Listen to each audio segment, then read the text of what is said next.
Fique de pé. Evangelho de Marcos, capítulo 6.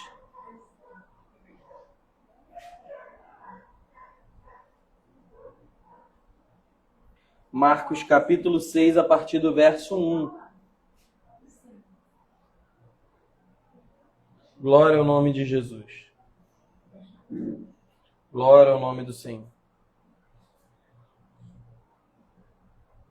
Marcos, capítulo 6, nós vamos ler do versículo 1 até o versículo 6.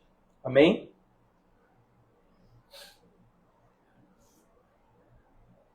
Marcos, capítulo 6, do verso 1 até o verso 6. Todos acharam? Amém? Diz assim a palavra do Senhor. Tendo Jesus partido dali, foi para a sua terra, e os seus discípulos o acompanharam. Chegando o sábado, passou a ensinar na sinagoga, e muitos, ouvindo, se maravilharam, dizendo: de onde vem a este essas coisas? Que sabedoria é essa que lhe foi dada? E como se fazem tais maravilhas por suas mãos? Não é este o carpinteiro, filho de Maria, irmão de Tiago, José, Judas e Simão? E não vivem aqui entre nós suas irmãs? E escandalizavam-se dele.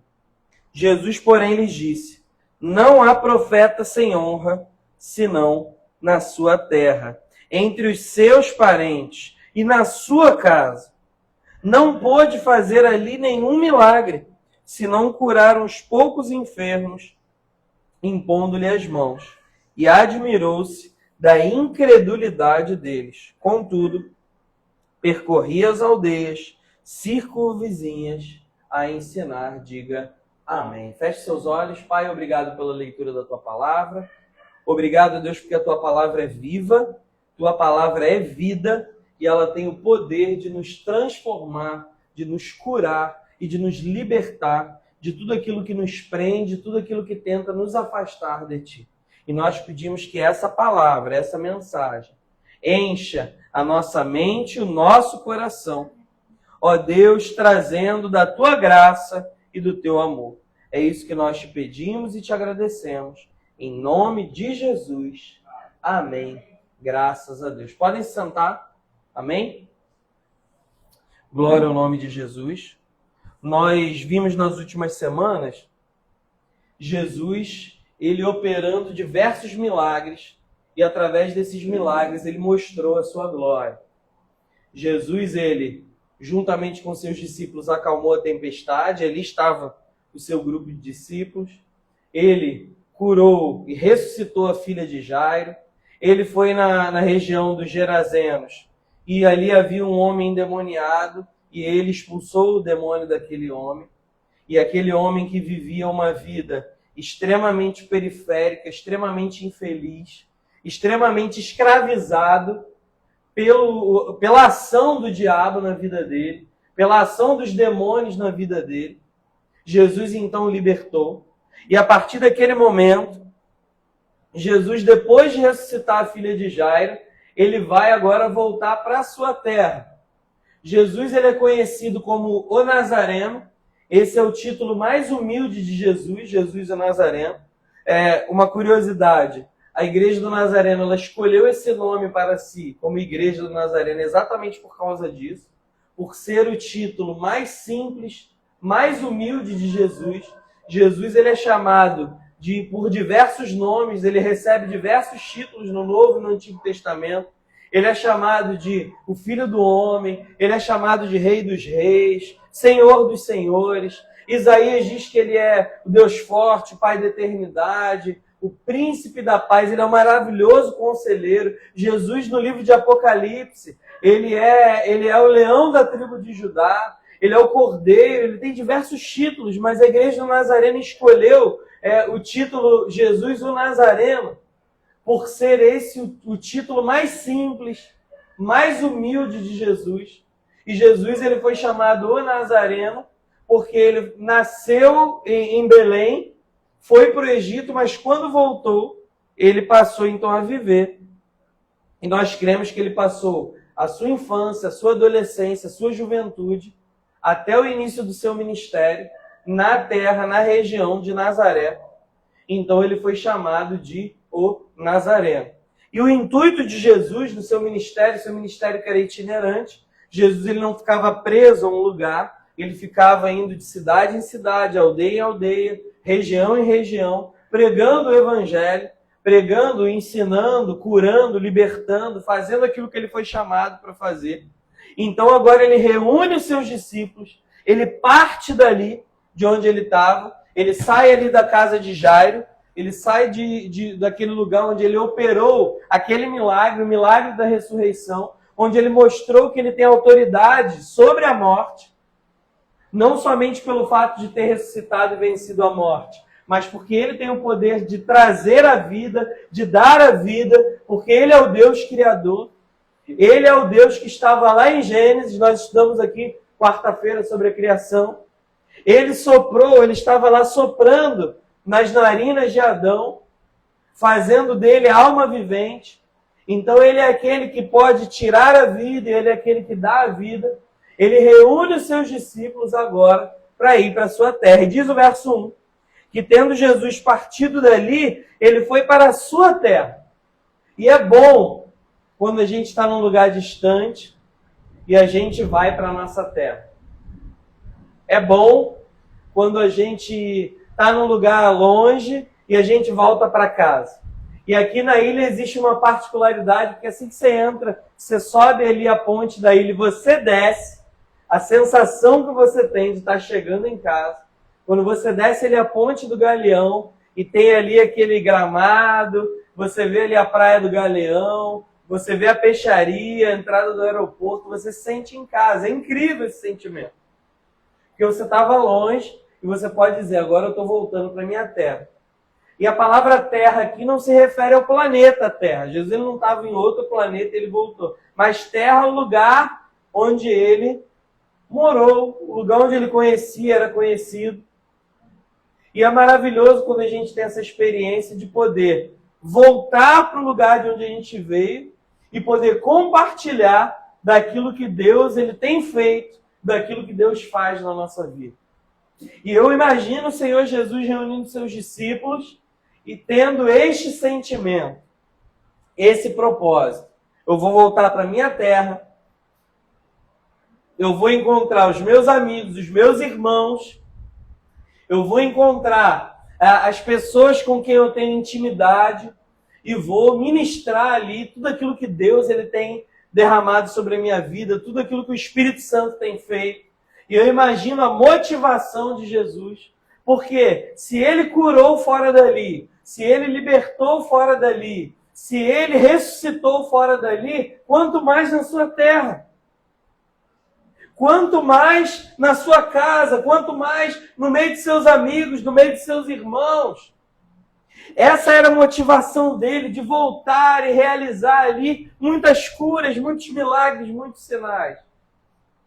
E logo no versículo 1 do capítulo 6 de Marcos, diz que Jesus ele foi para a sua terra e os seus discípulos foram com ele. Porque esse é o papel do discípulo. A palavra discípulo ela tem a mesma raiz grega da palavra disco, que significa girar em torno de si, de repetir. O disco ele fica repetindo o movimento. Quem aqui é um pouco mais experiente do que eu, já viu uma vitrola, sabe que o disco ele fica rodando no mesmo lugar. O que vai movimentando é a agulha, que vai produzir o som. Então a palavra discípulo é aquele que repete, é aquele que segue, é aquele que está junto. E ele está junto aprendendo e repetindo aquilo que o seu mestre lhe ensinou. É aquele que está ali realizando milagres, realizando prodígios, realizando sinais, também sendo perseguido, também sendo açoitado, também sendo xingado, alvo de preconceito, e ali estão os seus discípulos. Porque o discípulo ele vive tudo aquilo de bom que o seu mestre ensina, mas também vive tudo aquilo de ruim que ele vive. Então Jesus ele estava voltando para a sua terra e ali estavam os seus discípulos com ele. Jesus estava voltando para a sua terra e os seus discípulos estavam ali junto com ele. Senhor, o que o Senhor for fazer, a obra que o Senhor for realizar, nós realizaremos junto contigo. Se o Senhor for lá e receber muitos aplausos, muitos elogios, muita glória, nós estaremos ali recebendo também contigo. Mas se o Senhor for lá e te rejeitarem e forem infiéis com o Senhor, nós também estaremos ali contigo. Esse é o papel do discípulo. Essa foi a declaração de Jó, quando ele passou pela maior provação da sua vida. E a sua mulher se aproximou dele e disse: homem, amaldiçoa o teu Deus e morre. Ele disse: eu recebi o bem do Senhor, não receberia também dele o mal? Eu fui tão abençoado pelo Senhor, e será que a minha vida seria somente 1000 maravilhas? Seria só bênção? Seria só vitória? E o evangelho do só vitória não é o evangelho da Bíblia. O evangelho que diz que você só vence, que você só triunfa, que a sua vida é só 1000 maravilhas, que é só deleite, que é só coisa boa, não é o evangelho da Bíblia. O evangelho de Jesus Cristo, ele diz que em todas as coisas nós somos mais que vencedores, mas também diz que no mundo nós teremos aflições. Diz também que no mundo nós seremos perseguidos porque ele foi perseguido. Diz também que no mundo os inimigos se levantariam contra nós. Nós passaríamos por tribulações, mas também diz que lá no final está reservada uma coroa de glória para nós. E que no final nós venceremos e nós triunfaremos, porque as portas do inferno não prevalecerão contra a igreja de Jesus Cristo. Esse é o evangelho do Senhor. O evangelho triunfante, o evangelho vitorioso, o evangelho glorioso, não nos exime de passarmos por tribulações. Não nos exime de passar por momentos de dificuldade. Mas diz que nós passaremos por esse deserto. Passaremos por essas dificuldades e lá na frente nós venceremos, porque é o Senhor que nos sustenta. E para nos provar isso e nos mostrar que assim seria conosco, Jesus também passou por um momento de dificuldade. Porque nós olhamos no Evangelho e é comum Jesus indo a algum lugar, operando milagres, operando sinais, prodígios, e as pessoas glorificando a Ele, as pessoas se rendendo, sendo salvas, sendo curadas, como aconteceu no capítulo 5. Mas quando nós entramos no capítulo 6, Jesus ele passa agora por uma situação contrária, uma situação adversa. E Ele nos ensina como nós devemos nos portar. Ele nos ensina como nós devemos agir. E se você é um discípulo de Jesus, se você é um seguidor de Jesus, você deve também agir como Jesus. Diz a Bíblia que ele foi e os discípulos o acompanharam. E quando chegou no sábado, assim era a tradição judaica da época, eles se reuniam na sinagoga. Na sinagoga, eles abriam os pergaminhos que continham ali o texto da Tanakh, do Antigo Testamento que eles liam. Então o rabino, o mestre, ele abria o texto bíblico, ele lia o texto bíblico e ele explicava o texto bíblico. E essa herança das sinagogas, essa herança judaica, nós herdamos. Porque no culto cristão, nós também abrimos a palavra de Deus, meditamos na palavra de Deus e há ali alguém que estudou, que se capacitou para pregar a palavra do Senhor. Para ensinar a congregação aquilo que o Senhor fala através da sua palavra. Amém? Nós herdamos isso.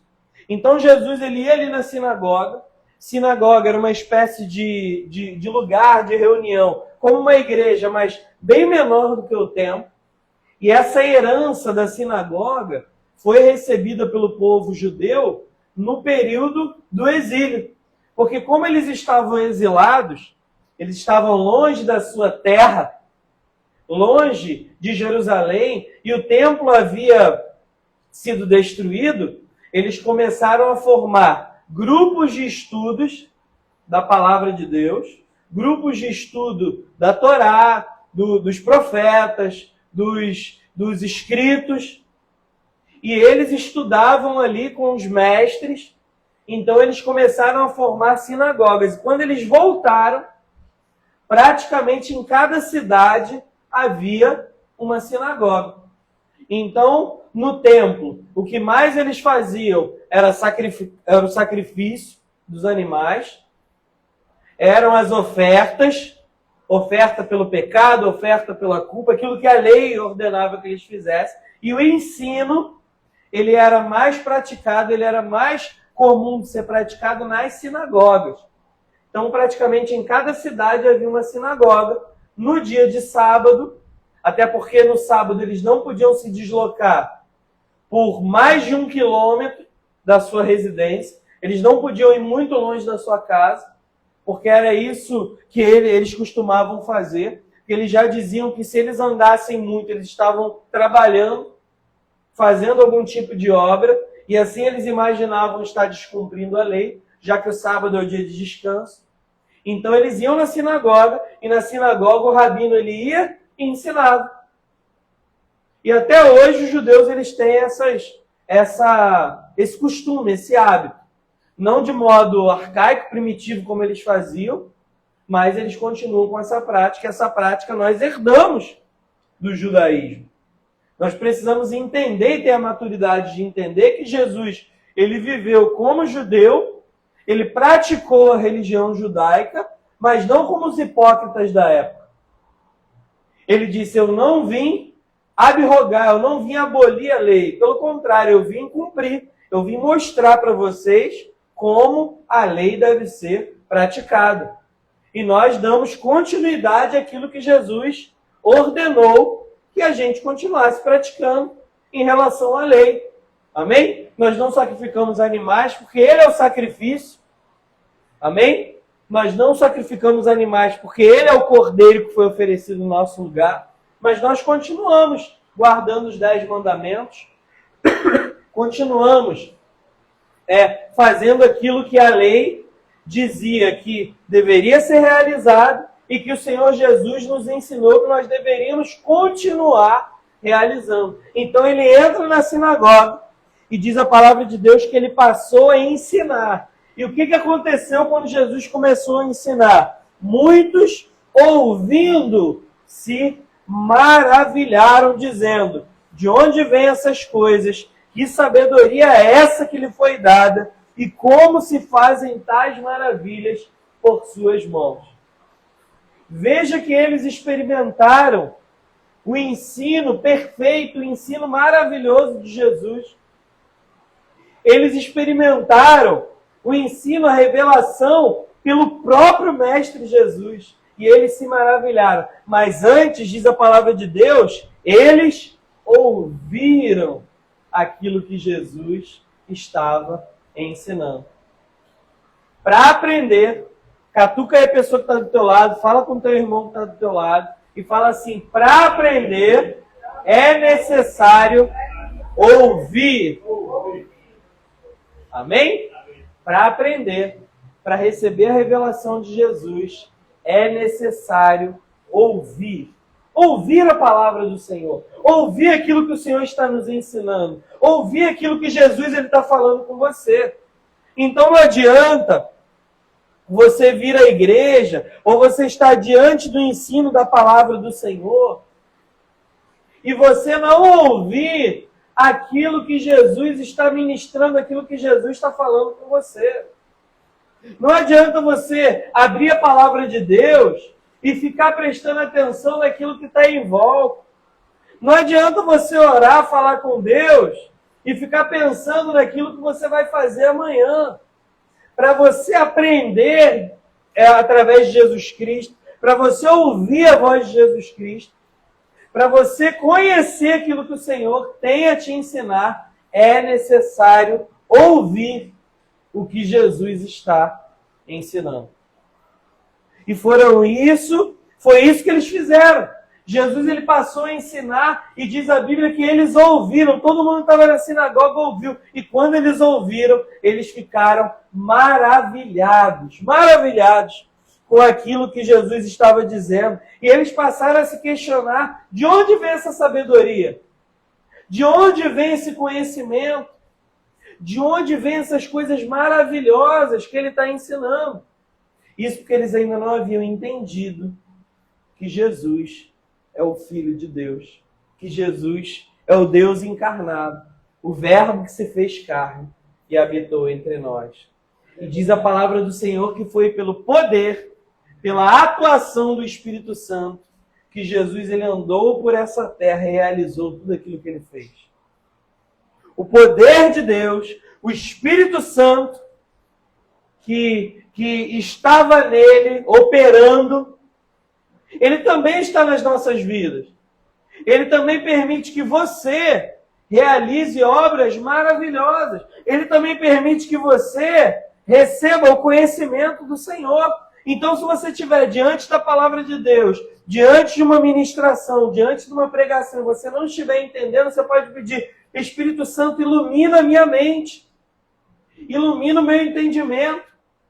Foi isso que o Senhor Jesus ele disse para os seus discípulos. Ele disse: o Espírito da verdade ele virá, eu enviarei o Espírito Santo e ele vos guiará a toda a verdade. Ele vos guiará a toda a verdade. E a gente olha diversas passagens, você já deve ter lido nos evangelhos, que Jesus ele falava com os discípulos e os discípulos não entenderam o que Jesus estava falando ali. E Jesus, como por exemplo no Evangelho de Mateus, capítulo 13, Jesus ele conta a parábola do joio e do trigo. E aí ele conta a parábola, ele termina de contar a parábola e os discípulos vêm em particular perguntar para ele o que significava aquilo. No capítulo 24 de Mateus, Jesus ele vai e profere uma profecia e os discípulos no Monte das Oliveiras vêm falar: Senhor, me diz aí, o que você estava querendo dizer com aquilo? Por quê? Porque eles não tinham o Espírito Santo. Eles não tinham ainda a capacidade de compreender aquilo que Jesus falava. Eles ainda não tinham entendido completamente a magnitude daquilo que eles estavam vivendo. Por isso esse tipo de pergunta: que sabedoria é essa? Como é que ele faz tais maravilhas? E a resposta é o Espírito Santo de Deus, é o poder de Deus se manifestando através de Jesus na sua vida. Quantas vezes você já não chegou, falou da palavra de Deus para alguém e depois você ficou pensando: poxa, o que me deu para eu falar aquilo? De onde veio aquela palavra? De onde veio aquela mensagem? Meu irmão, minha irmã, é o Espírito Santo te capacitando. É o Espírito Santo te ungindo. É o Espírito Santo trabalhando através da tua vida. E você vai orar e as pessoas serão curadas. Você vai orar e os milagres vão acontecer. Você vai falar da palavra de Deus e vidas vão se converter. Porque o Espírito Santo está com você, está em você, operando através da sua vida, como ele também operava através de Jesus. Mas qual foi o segundo momento? A segunda reflexão que eles fizeram? Eles passaram a olhar para o outro Jesus que eles conheciam. Mas como assim o outro Jesus que eles conheciam? Infelizmente hoje, existem muitas pessoas que conhecem a Jesus, já ouviram falar sobre Jesus, estudam sobre Jesus, mas não conhecem Jesus. Porque eu só conheço Jesus quando eu o reconheço como Senhor e Salvador da minha vida.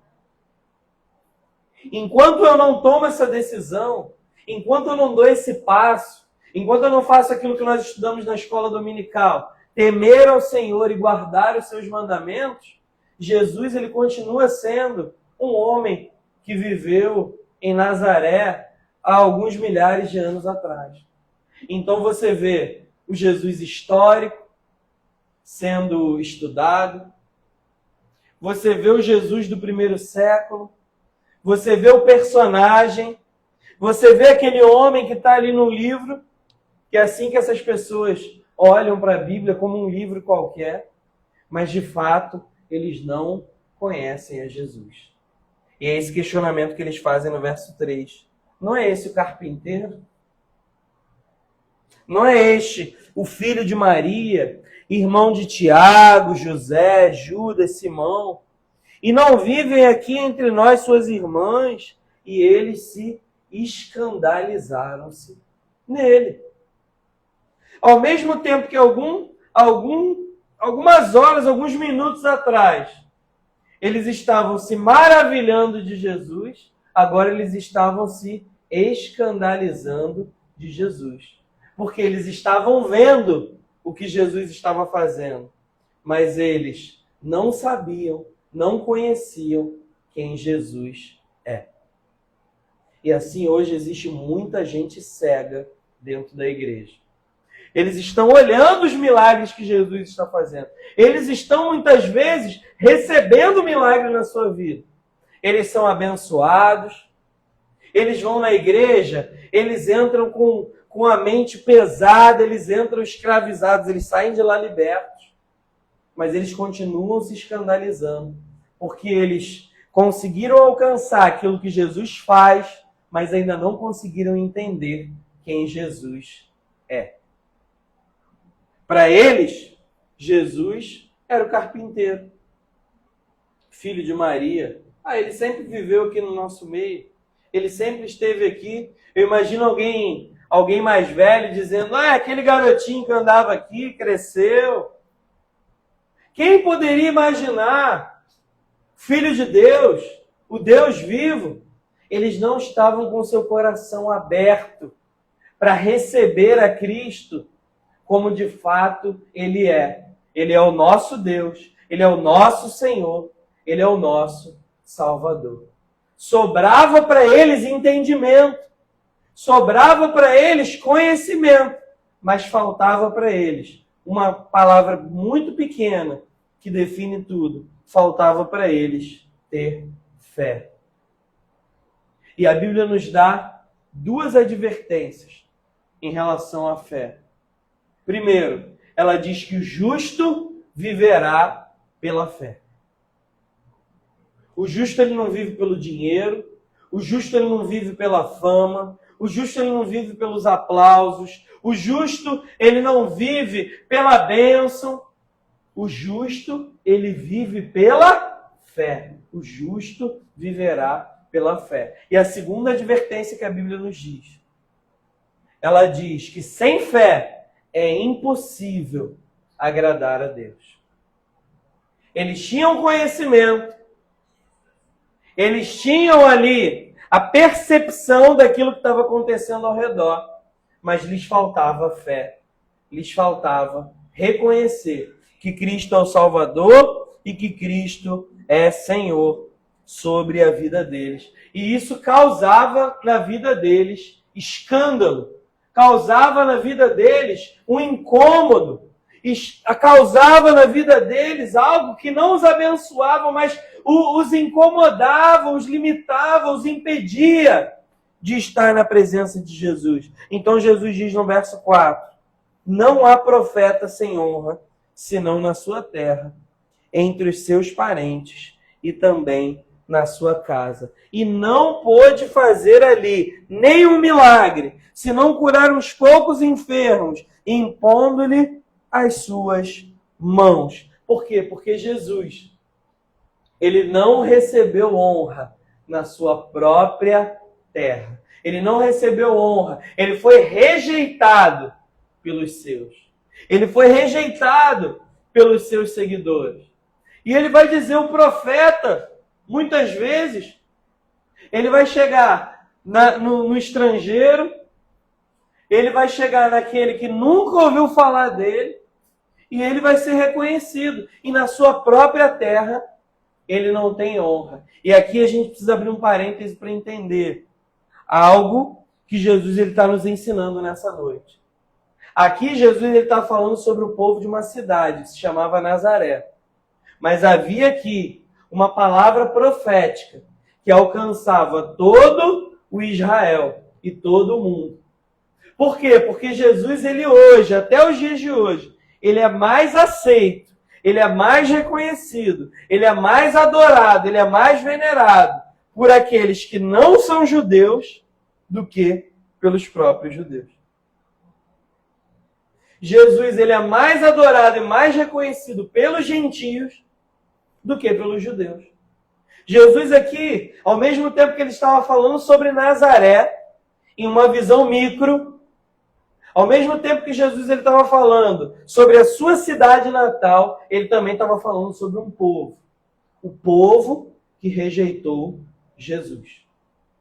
O povo que não reconheceu Jesus por aquilo que ele é. Eles o desejavam por aquilo que ele faz, mas não queriam reconhecer por aquilo que ele é. Ao passo de que aqueles que não eram da terra de Nazaré, que não o conheciam, que não o viram crescer, que não sabiam quem era seu pai, que não sabia quem era sua mãe, que não acompanharam sua infância, sua juventude, sua adolescência, esses o reconheceram. Mas como é que pode, pastor? Como é que pode? Eles sabiam tanto sobre Jesus, sabiam a sua mãe, se chamava Maria, está lá no verso 3, o nome dos seus irmãos, olha, Tiago, José, Judas, Simão, conheciam as suas irmãs e não tiveram fé nele. E não creram que Cristo é o Senhor e o Salvador da sua vida. E assim, existem pessoas hoje que estão lá em Israel, estão lá na chamada Terra Santa, estão lá em Jerusalém, meus irmãos. Eles estão andando onde Jesus andou. Eles estão passeando por onde Jesus passeou. Você faz lá uma caravana para Israel, você vai encontrar lá o túmulo de Jesus, o lugar onde Jesus foi crucificado, o mar que Jesus atravessou e andou sobre as águas. Você vai poder andar de barco no Mar da Galileia, passar pelo Mar Morto, e você vai estar lá conhecendo tanto sobre Jesus. E as pessoas estão lá e não reconhecem a Jesus como seu Salvador e Senhor. Não reconhecem e não recebem da sua graça. E aqui, Jesus começa a nos ensinar a respeito dessas duas advertências. Porque eles não tiveram fé. Eles não creram. E lembra que a gente falou poucos minutos atrás? Sem fé é impossível agradar a Deus. Sem fé é impossível receber a cura. Sem fé, você não recebe o seu milagre, você não tem mudança de vida, você não tem santidade, você não tem o dom do Espírito, você não tem o fruto do Espírito. Antes de tudo, no princípio de tudo, acima de qualquer coisa, é necessário ter fé. E como eu tenho fé, pastor, diz a Bíblia, a fé vem pelo ouvir e o ouvir da palavra de Deus. Ouvir não no sentido de escutar. Senão eu pegava a Bíblia em áudio, pendurava no pescoço, deixava tocando 24 horas por dia e eu seria o homem que tem a maior fé do mundo. Não é pelo ouvir no sentido de escutar. Porque muitas vezes a gente escuta a palavra de Deus. Eu estou lá lavando a louça, tem alguém pregando e eu estou escutando. Mas eu não estou absorvendo aquele conteúdo. Eu não estou recebendo aquela mensagem dentro do meu coração. Eu não estou dando espaço para o Espírito Santo, de fato, mudar a minha vida, mudar o meu entendimento. Eu não estou dando ouvidos à palavra de Deus. E quando é que eu ouço a palavra de Deus? Quando eu temo ao Senhor, eu absorvo aquele conhecimento e eu guardo os seus mandamentos. Agora sim, eu estou ouvindo a palavra de Deus. É por isso que às vezes a gente encontra com a mãe, com o pai, e ele fala assim, pô, eu falo tanto contigo, mas você não me ouve. Não está querendo dizer que você é surdo, que você tem algum tipo de deficiência auditiva. Não é isso que seu pai e sua mãe estão dizendo. Ele está dizendo que frequentemente ele te dá instruções, conselhos. Ele te diz o que você deve fazer ou aquilo que você não deve fazer. Ele diz aquilo que você deve praticar, aquilo que você não deve praticar. Mas muitas vezes você não ouve. E ao invés de dar crédito àquilo que as pessoas estão falando. Ao invés de ouvir e crer na palavra de Deus, você tem seguido o seu próprio coração. Você tem seguido aquilo que o seu olho vê. Você tem seguido aquilo que a sua mente quer impor para a sua vida. Mas nós não somos guiados pelo que os nossos olhos veem, pelo que nossos ouvidos ouvem, por aquilo que a nossa mente imagina. Nós devemos ser guiados pela palavra de Deus.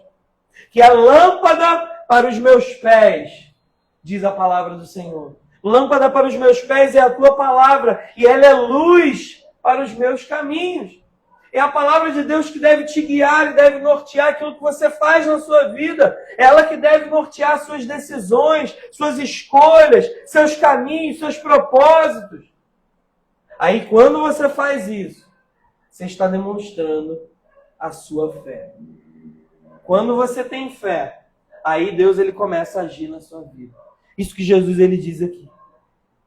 É isso que Marcos ele escreveu no verso 5. Ele não pôde fazer ali muitos sinais. Olha, ele acabou de ressuscitar a filha de Jairo. Ele acabou de libertar um homem que estava tão preso a Satanás que ele vivia nu no meio dos sepulcros. Ele acabou de acalmar a tempestade, que foi mais forte do que essa que teve aqui agora durante o culto. Ele foi lá e acalmou o mar, a tempestade parou. Ele acabou de curar uma mulher do fluxo de sangue, 12 anos enferma. Todos os médicos, gastou todo o dinheiro com os médicos. Ninguém pôde curar, Jesus foi lá e curou. Aí ele chega numa cidade, que é a sua cidade, onde as pessoas o conhecem, e não pôde realizar ali nenhum milagre. Qual foi a diferença? O que tinha lá que não tem aqui? O que aconteceu lá que não aconteceu aqui? E tem gente que está vivendo a vida assim. Por que fulano de tal consegue e eu não consigo? Por que ele prospera e eu não prospero? Por que ele vence e eu não venço? Por que ele rompe e eu não rompo? Porque ele tem fé. O justo viverá pela fé. É pela fé que eu vivo. É pela fé que eu vivo. É pela fé que eu me movo. É pela fé que eu permaneço na presença de Deus. E ele encerra, nós encerramos a nossa mensagem de hoje, que diz que ele se admirou da incredulidade dele. Mas ele se admirou da incredulidade deles e fez o quê? Percorria as aldeias circunvizinhas a ensinar. Jesus ele não chegou ali, cruzou o braço e ficou se lamentando. Ele foi ali, as pessoas não tiveram fé, sabe o que ele fez? Foi para outro lugar. Ah, Jesus só vai fazer isso se for aqui. Ele só vai operar aquilo se for desse jeito. Ele só vai realizar isso aqui se for dessa maneira. Não. Ele vai operar onde há fé. E se ele chegar ali e não tiver fé, ele vai em outro lugar. Se ele sondar o seu coração e não encontrar fé, ele vai continuar ministrando na vida dos outros. Porque eu não sou, como diz aí popularmente, o último biscoito do pacote. Deus ele não depende de mim para nada. Sou eu que dependo dele. Deus ele não precisa de mim para nada. Sou eu que preciso dele. E tem gente hoje que diz assim, eu não vou ofertar ali não. Eu não vou dizimar ali não. Porque ali não precisa do meu dinheiro. Como se Deus dependesse dele para fazer alguma coisa. Como se Deus precisasse de nós para realizar alguma coisa. Deus, ele só olha para nós e tem interesse em enxergar uma coisa. Ele quer saber se você tem fé ou se você não tem fé. Ele só quer saber se você crê ou se você não crê. O resto é secundário. O resto você pode deixar para ele. Ele não quer saber se você vai orar de olho fechado, sentado, em pé, de joelho. Ah, não, eu só oro se for de joelho. Eu só oro se for com esse tipo de roupa. Eu só cultuo se for com microfone. Sem microfone eu não cultuo. Eu só vou na igreja se tiver ar-condicionado. Se não tiver, se tiver calor, eu não vou na igreja. Eu só vou na igreja se tiver sol. Se estiver chovendo, eu não vou. Aí quando tá sol, ele fala, não vou hoje porque tá muito quente. Tem que ser o período perfeito para ele cultuar a Deus. Como se Deus ele precisasse de alguma coisa. E as pessoas estão vivendo, eu estou com esse equipamento de som aqui para a honra e glória do Senhor. Eu estou com esse ar-condicionado aqui para a honra e glória do Senhor. Não, o som é para nós. O ar-condicionado é para nós. A igreja viveu séculos e séculos sem equipamento de som, sem ar-condicionado. E ela cresceu e havia milagres, havia prodígios, havia sinais. Não tinha templo, se reunia na caverna. Não tinha caverna, se reunia na praia. Não tinha praia, se reunia em casa.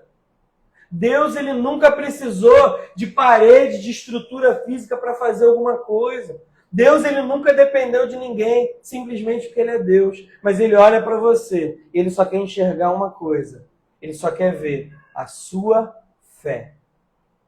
E a fé ela vai começar a florescer dentro do seu coração. Quando você parar de olhar à sua volta, de enxergar ao seu redor, de se importar com aquilo que é pequenininho e menos importante, e ter a sua vida centrada naquilo que realmente importa. Não somente naquilo que Jesus faz, mas principalmente naquilo e naquele que Jesus é. Quem é Jesus, pastor? Ele é o Filho de Deus. Ele é aquele que nos salva. Ele é o Senhor, ele deve ser o Senhor da sua vida. Ele deve ser o seu pastor, aquele que te guia. Ele deve ser o primeiro, o segundo, o terceiro, até o último lugar da sua vida. A pessoa mais importante, aquilo que há de mais precioso, deve estar ligado a Jesus. Aí você vai começar a desenvolver fé. E aí você vai começar a ver Deus agindo na sua vida. Se você quer experimentar mais do agir de Deus, tenha hoje esse desejo no seu coração. E diga, Senhor, eu quero experimentar mais da Tua presença. Amém? Vamos orar? Vamos orar? Vamos adorar a Deus? Vamos orar, vamos falar com o Senhor. Só cancela. Vamos falar com o Senhor nessa noite. Aí mesmo onde você está, se você quiser, fique de pé. Em cima, não aqui. Fique de pé. Nós vamos orar. Vamos falar com Deus. Aleluia. Louvado seja o nome do Senhor.